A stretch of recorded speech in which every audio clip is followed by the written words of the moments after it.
អ្នកទាំងអស់គ្នាសាកសម័យមើលថាតើនឹងមានរឿងអ្វីកើតឡើងនៅពេលដែល Luffy ចូលទៅក្នុងពិភព Naruto អញ្ចឹងបើអ្នកទាំងអស់គ្នាចង់ដឹងថា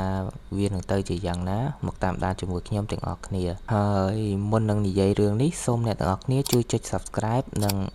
Like ឲ្យ admin ម្នាក់មួយផងទី1ការជួបគ្នាជាលើកដំបូងនៅពេលដែលនៅក្នុងពិភព One Piece បច្ចេកវិទ្យាកាន់តែទំនើបមានសាស្ត្រាចារ្យម្នាក់ឈ្មោះ Vegapunk បានបង្កើតម៉ាស៊ីនឆ្លងពេលវេលា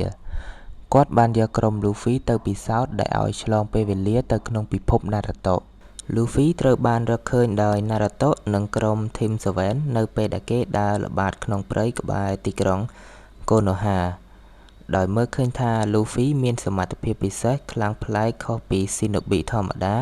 ពួកគេមានអារម្មណ៍ភ្ញាក់ផ្អើលចំពោះបច្ចេកទេសប្លែកៗនៃការប្រយុទ្ធរបស់ Luffy Naruto ជាមនុស្សស្មោះត្រង់ដូចនេះគាត់បាននាំ Luffy ទៅទីក្រុង Konoha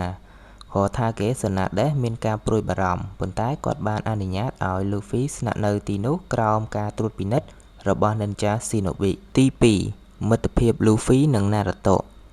Luffy និង Naruto នឹងក្លាយជាមិត្តដ៏ជិតស្និទ្ធព្រោះពួកគេមានអតីតកាលដូចគ្នាជាក្មេងកំព្រាចេះតស៊ូដើម្បីក្លាយទៅជាអ្នកខ្លាំងពួកគេមានក្តីសុបិនដូចគ្នា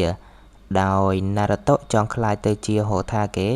ឯ Luffy ចង់ក្លាយទៅជាស្ដេចចោរសមុទ្រគឺ Pirate King ហើយលើសពីនេះទៀតពួកគេជួយគ្នាក្នុងការគេចចេញពីបញ្ហារវាង Shinobi និង Pirate ទី3ការប្រើប្រាស់ថាមពល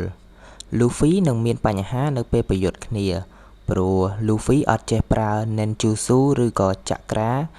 នៅក្នុងពិភព Naruto ទេ Luffy ត្រូវតែរៀនក្បាច់ Taijutsu ពី Rock Lee និង Gai Sensei សមត្ថភាព Devil Fruit របស់ Luffy អាចឲ្យគាត់វឹកហាត់យ៉ាងលឿនទោះបី Luffy មិនអាចប្រើចក្រាដូច Shinobi តែ Luffy អាចប្រើ Haki ដើម្បីយល់ដឹងពីចលនារបស់ខ្មាំង Observation Haki និងការការពារ Armament Haki ដើម្បីប្រឆាំងនឹង Genjutsu មួយចំនួន Hinata និង Neji ក៏ចាប់អារម្មណ៍ចំពោះបច្ចេកទេសចម្លែករបស់គេពិសេសពេល Luffy ប្រើហ្គេទី2ឬក៏ហ្គេទី4ក្នុងការបណ្ដុះបណ្ដាលទី4ការប្រយុទ្ធជាមួយ Orochimaru ឬ Akatsuki Luffy នឹងជួយ Naruto ដើម្បីប្រឆាំងនឹងប្រយុទ្ធជាមួយមនុស្សអាក្រក់ក៏ប៉ុន្តែ Orochimaru មានចំណាប់អារម្មណ៍ខ្លាំងទៅលើកម្លាំង Rubber Body និង Haki របស់ Luffy Kabuto ឬ Madara ប្រហែលជាចង់ចម្លងសែន Pirate របស់ Luffy ដើម្បីចូលទៅក្នុងសង្គ្រាម Shinobi Luffy អាចប្រើហ្គេទី4ឬហ្គេទី5ដើម្បីប្រឆាំងនឹង Tail Bash ឬ Susanoo របស់ Sasuke ទី5 Luffy នឹងក្លាយទៅជាវីរៈបុរសនៅក្នុងពិភព Naruto ក្រោយសង្គ្រាម Luffy ត្រូវបានប្រជាជន Shinobi ស្គាល់ថាជាវីរៈបុរសម្នាក់គេនឹងសូមអនុញ្ញាតឲ្យ Hokage ដើម្បីបើកផ្លូវឲ្យនាវានៅក្នុងពិភព Shinobi